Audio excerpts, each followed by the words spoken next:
So we're going to begin our massage now on the lower part of our body, so feet, legs and hips. So hopefully this should be really nice. So we're going to begin, if you've got any oils or lotion that you want to use, we're going to be using our hands now. So feel free to get some essential oils. Yeah, we've got sandalwood and lavender, which is a nice combo. And then, yeah, we're going to begin by rubbing the hands together, because even if you're not using lotions, you don't want cold hands on your skin. Everyone knows how unpleasant it can feel to be massaged by someone and suddenly it's like, cold hands on your back. So let's get rid of creepy cold hand syndrome. Rub, rub, rub, rub, rub. Getting the hands nice and warm, smelling the scents if you've got any. Okay, and then you can begin with whichever foot you prefer. Let's begin with the right. So just extending one leg away and keeping one foot in towards you. And then to begin with, let's just place our hands on our feet and just giving the foot a gentle stroke, rubbing the skin on the foot. Like you're just saying hello to your own foot. So I know that, especially I think in our culture, in British culture, it's not generally a kind of normal thing or encouraged thing for adults to, you know, touch their own body, touch their own skin. It can feel kind of unusual to begin with. So just give yourself a bit of time. Look at your own foot as you're touching it, as if this was the first time you were looking at your right foot and getting to know it. And then let's just place one hand on the sole of the foot, one hand on the top of the foot, creating a foot sandwich. Just a gentle bit of pressure, and let the skin of your hands just kind of melt into the foot. Nice. So that's the gentle bit. Let's get in there now. So we're going to cross the right foot, if you're using the right foot, over the left thigh. And then we're going to start to wiggle the fingers of our left hand in between the toes. And take your time. We're not going to force our fingers through the toes, especially if you've not done this before. It might be quite hard to get the fingers in there, especially the middle fingers. So just take your time, get them in there. And then just starting to move the toes around a little bit with the opposite hand. And you can circle the toes, you can pull the toes towards you as if you're pointing your foot, and then press them away as if you're flexing the foot. You can hold onto your knee here if there's any sensitivity in your knee or your hip. So just take one last moment, just moving the toes around, side to side. You can even circle the ankle, holding onto the toes. Okay, and then using the heel of your left hand, start to press gently into the ball of the right foot. So like you're massaging into the ball of the foot where the toe pads are with the heel of your hand. And then as you're doing this, we're going to start to use the thumb of the opposite hand on the arch of the foot. Yeah, so if you can see that, I'll show the camera. So you can circle the thumb on the arch of the foot, you can run it up and down whilst pressing into the ball of the foot with the heel of your other hand. And already my foot is like, why aren't you always doing this? Feels so good. Nice. Okay, and then let's free our fingers from in between our toes, and we're going to get stuck into the sole of the foot with both hands.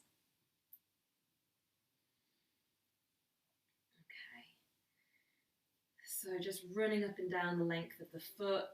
You can even use the knuckles of your opposite hand on the arch of the foot, like a little roller. I quite like that. Or if that's a bit too intense, then maybe just the heel of the hand. So the arch of the foot is super important. So if you didn't know, the arch of the foot, we have this thing called plantar fascia. So you might have heard of plantar fasciitis, which is when things start to go wrong. So plantar fascia is a really dense layer of fascia that acts as a shock absorber for the foot when we're walking. And it sends information from the sole of the foot all the way up the legs, into the hip, the spine. But if we wear shoes a lot, or if we're running on concrete and hard surfaces all day, you know, things can go wrong there. We might lose connection with that fascia. So just spend one last minute on the sole of the foot. I like to give it a little bash with my fist. You can be a little bit rough. That feels okay. So this is a process of getting to know your own body, what feels good. So gentler or more firm. And then place the foot on the floor so that you can access the top of the foot now. And then rubbing the skin on the top of the foot, rubbing into each of the toes. And then up towards the front of the ankle. And spend a little bit of time around the front of the ankle where the leg meets the foot. Again, we've got a really important bit of connective tissue there called the retinaculum, which is our main stabilizer. And it wraps around the front of the ankle and then around the sides of the ankles as well. So give yourself a little circle around the ankles. And of course, into the back of the heel where the Achilles tendon is as well. Nice. And then we'll start to work our way up the right leg. So just using your fingers maybe on the back of your calf, giving yourself a massage all the way up to the back of the knee. I'm using my middle fingers now on the back of the knee. Obviously this is quite a soft part, so don't prod or poke or jam your fingers in there, just go gently. It's a loving touch, a kind touch. You don't want to prod yourself.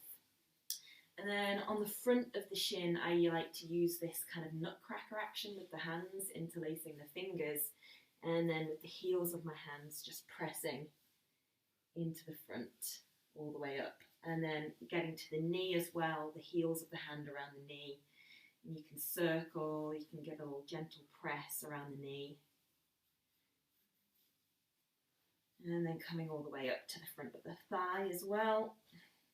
So we won't spend too much time up here because we are going to get into the thigh a little bit more later on. So maybe on the inner side of the thigh, pressing in, just getting everything nice and pliable. Okay, and then when you're ready, just finishing up by giving everything a nice rub. And then extend both legs out in front of you. Close your eyes for a moment.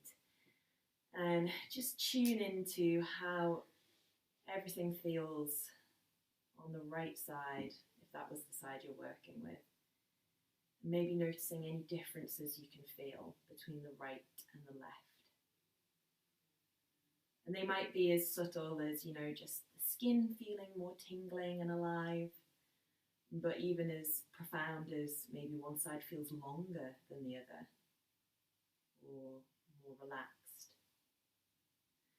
And then for a moment, open your eyes and just look at the skin on both of your legs. And again, notice any differences you can see now in the appearance of one leg to the other, one foot to the other. I feel like the skin on this side that I was working on looks a bit smoother. And it is a different colour, I feel like, as well. Yeah. Yeah. Nice. Yeah, the impact that the touch can have. Okay, we're going to stand up. And for a moment, we're just going to come back into our forward fold. And just notice when you arrive in your forward fold, any differences that you might be able to feel here between the right side and the left. It might be quite hard to notice them to begin with, so just give yourself a moment, noticing how the back of the leg feels, how the foot feels on the ground, maybe even into the lower back and the pelvis. I feel like my right foot is wider than my left foot. That feels like a difference. And then coming down. Did you notice anything at all there? I felt like my right leg was longer. Oh yeah? Mm-hmm. Nice. And we haven't done any stretching. Mm-hmm. Just been massaging. Yeah. Cool. So that's the fascial connections releasing in that side of the leg that we've been working on. Mm. It's pretty cool to experience. Mm-hmm. But let's not walk around with one leg longer than the other. So let's get some more oils or lotion or whatever, and then we'll give the same spa treatment to the left as we've given to the right.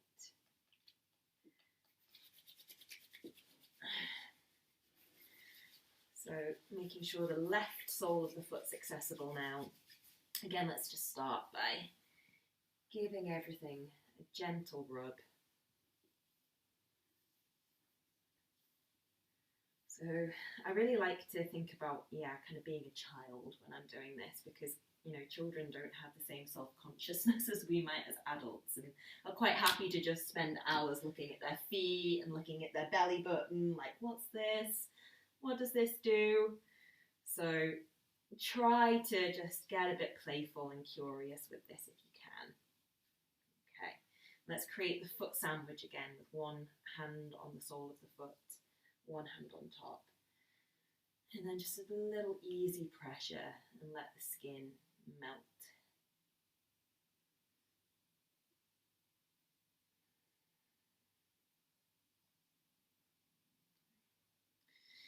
And then we're going to bring the left foot over the right now, or wherever it feels comfortable, so that we can get our fingers of the opposite hand in between the toes. Gently wiggling the fingers in there.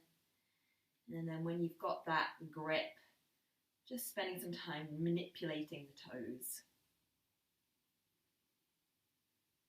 And obviously you can change your seating position as we do this. Make sure you're nice and comfortable. If you need any props underneath knees or hips or legs, get whatever you need. This is about making yourself comfortable and relaxed. Pressing the toes away, pulling them forwards, wiggling. And then when you're ready, starting that massaging action with the heel of the hand into the ball of the foot. Pressing in there. And then using the thumb to get into the arch of the foot at the same time. The thumb of the opposite hand, that is. And again, our toes are something that we don't really spend very much time thinking about generally, especially in this country and other countries where we wear shoes all the time. It's not hot enough that we can just wear bare feet and flip-flops all the time. But each of the toes connects to a different part of the spine. So when we're talking about keeping our toes healthy and paying attention to them, we're also thinking about spinal health and keeping the spine healthy.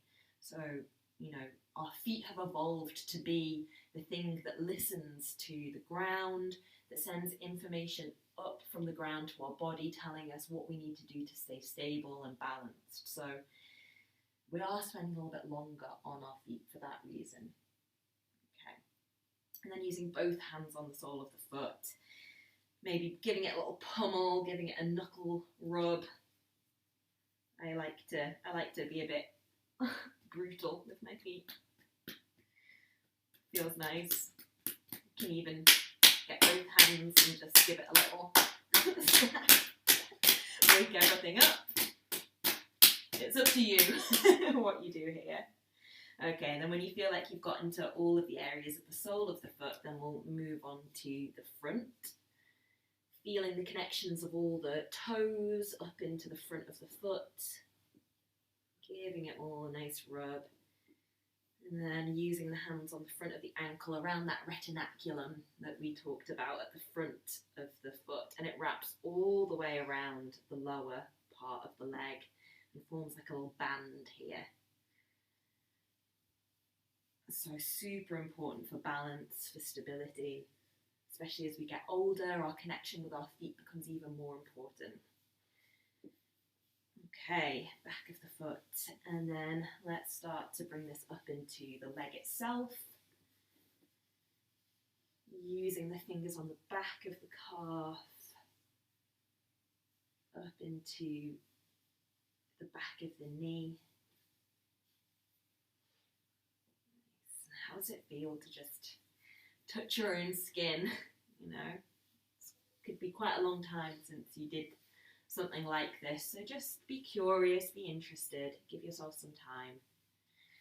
And then I'm going to use that interlaced hand action on the front of the leg again and around the knee. Nice little knee massage. Cool.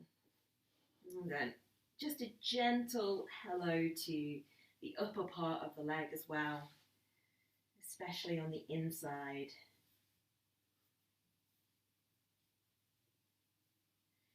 Maybe up into the back of the hip as well, the glute.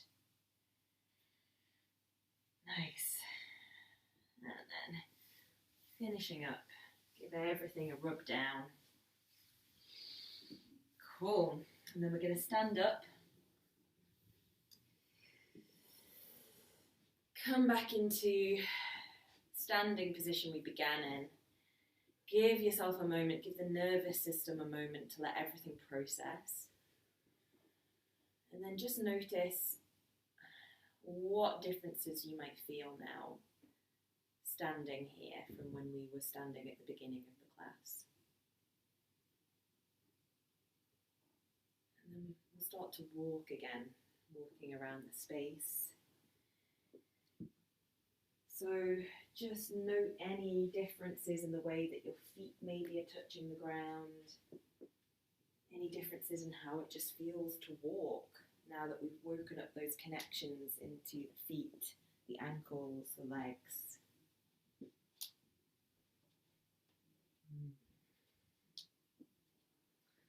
I just feel like I'm noticing a lot more about what the surface of the ground feels like.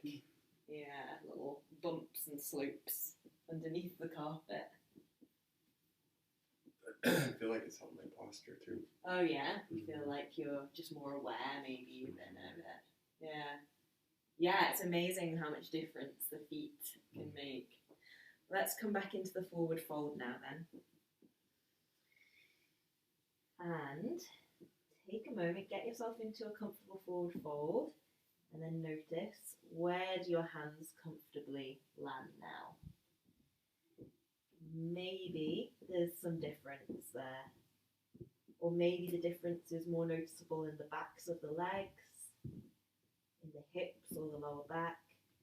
For me, I can really tell because when I first came here, it was just the tips of my fingers that touched the ground, and now I can actually get the whole palm of the hand on the floor. You can get more of the hand down as well. Yeah. Nice. Come back down to seated. So we've worked through, tension and resistance in the body, but we haven't stretched, and that's one of the things that I feel like is one of the common misconceptions in yoga. If I've got a tight lower back or tight hamstrings, all right, I'll stretch the lower back, I'll stretch the hamstrings. Whereas really it's a conversation with the fascia, with the nervous system that needs to happen. So hopefully you might be able to feel some of those differences.